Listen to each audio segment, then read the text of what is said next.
over the last 20 years, the last 5 of which I've consciously been researching and studying how do you actually create demand, I've developed what we call the 5 unbreakable rules for creating demand.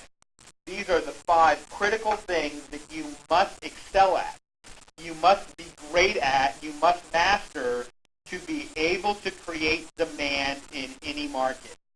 This should be the focus of every company's sales, marketing, and go-to-market strategies. The first unbreakable rule is know and understand your customer better than they know and understand themselves. This is your who.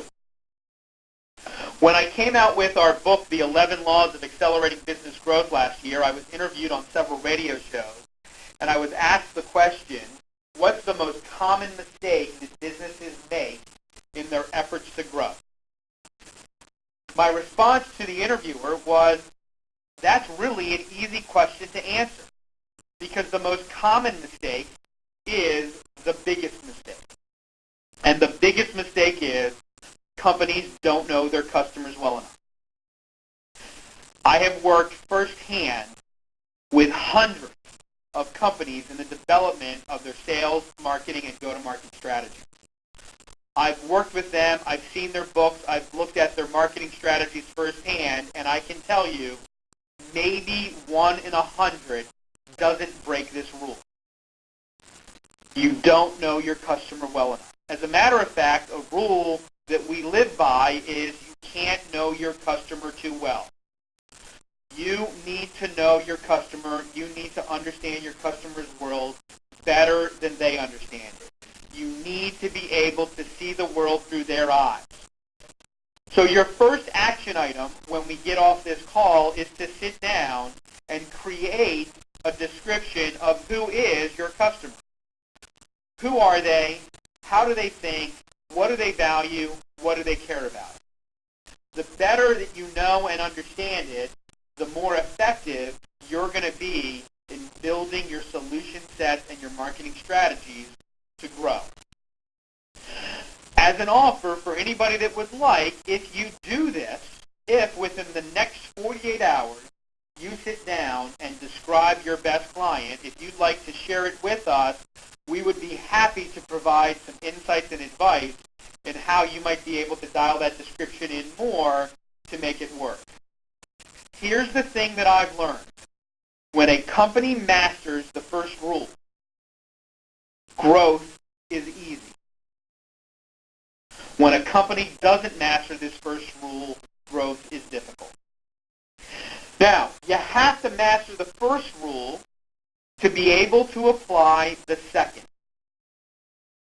And that is focus on the results that your clients desire and identify the roadblocks that they haven't adequately identified. This is your what. Couple thoughts here. First rule to live by, or our next rule to live by, first one on this rule, nobody wants to buy your stuff. We've got people on this call that sell services, internet development, website development, insurance, concrete supplies. We've got people on this call that sell a variety of stuff. And what I know about every one of your customers is that nobody wants to buy your stuff. They don't even want to buy your benefits. Because the other thing I've learned about customers is they're sick and tired of benefits. Everybody's got them, and none of them seem to come to the fruition that the salesperson promised in the beginning of the conversation. What people want are the results that your stuff provides. And you provide those results because you address roadblocks that they haven't identified. And if you haven't mastered the first rule, you won't be able to know what the results they want are.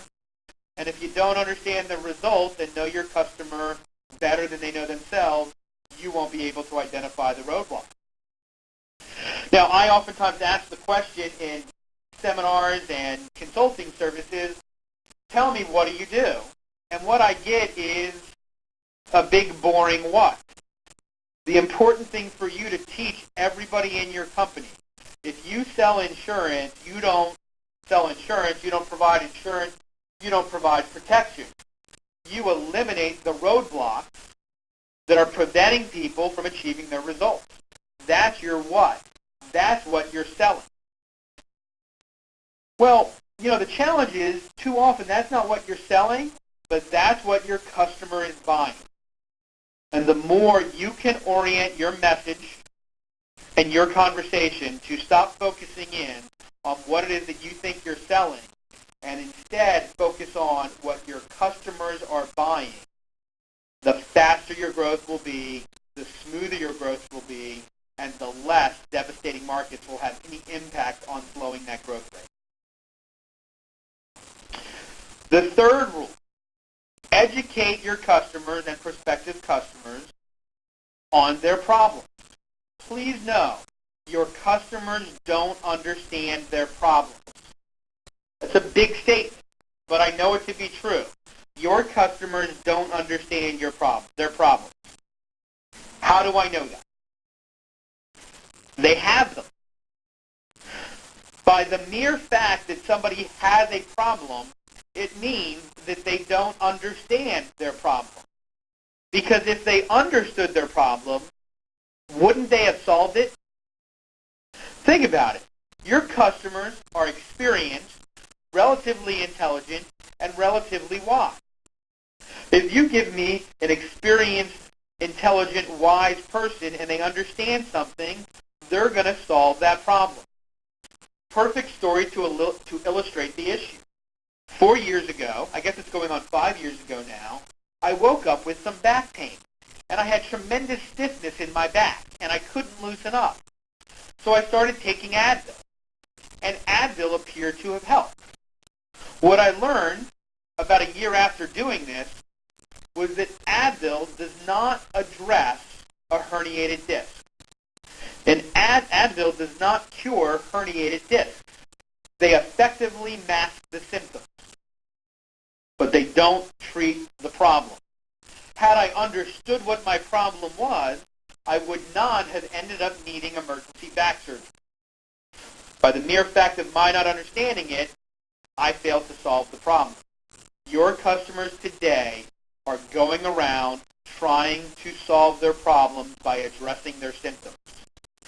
Now, people are not sitting around asking to be educated. They're not saying to you, please educate me. So how do you educate them on their problems? You do that by creating value. Create value in every aspect of your sales and marketing process. Ask yourself, would someone pay to talk to my salespeople? Would someone pay to look at my message? Would someone pay to view my website? Stop being a salesperson, stop being a marketing organization, and start being a diagnostician. The more you participate in diagnosing problems and helping people trace their problems, their frustrations, their symptoms to the underlying causes, the more you differentiate yourself from your competition, and the faster sales occur. And not only do sales occur faster, but when you are a diagnostician, you are no longer a selling company, you're a valuable resource. You are indispensable. And here's the interesting thing. Companies that are indispensable to their clients do not get cut in bad markets. Anything less than indispensability makes you vulnerable to a market shift. The goal for your best clients is to achieve indispensable status. This is your how. Rule 1 is your who. Who should be buying from you? Rule 2 addresses what are they buying, and Rule 3 is how are you going to sell it to them.